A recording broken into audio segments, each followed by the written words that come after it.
សកម្មភាពនៃការងាររៀបនៅបណ្ដាញភ្លើងថ្មីការងារបន្ទប់ជួលយើងរត់តែពូល3ហើយនឹងព្រី3ទេសម្រាប់ការងារនេះគឺយើងធ្វើនៅខាងអូដឹមខាងខណ្ឌកំពូល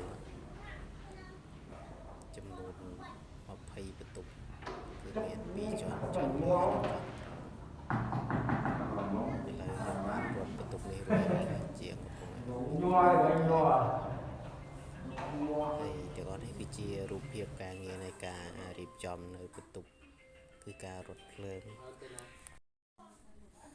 សម្រាប់បងប្អូនដែលត្រូវការក៏ដូចជាចង់រៀបនៅភ្លើងនៅទឹកបងប្អូនអាចទាក់ទងបាននៅក្នុងរាជធានីភ្នំពេញយើងខ្ញុំមានសេវាកម្មរៀបចំនៅបណ្ដាញទឹកភ្លើងតូចធំ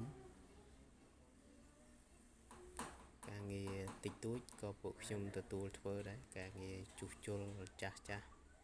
ជួសជុលបញ្ហាជ្រាបទឹកបញ្ហាឆ្លងភ្លើងនេះគឺជាសកម្មភាពវីដេអូដែលយើងបានធ្វើរួចរាល់គ្រប់បន្ទប់ហើយគឺទាំង20បន្ទប់ខាងក្រោមគឺជាប្រភេទកន្លែងដែលគេលក់ដូរបានស្នាក់នៅក៏បានហើយចន់លើគឺ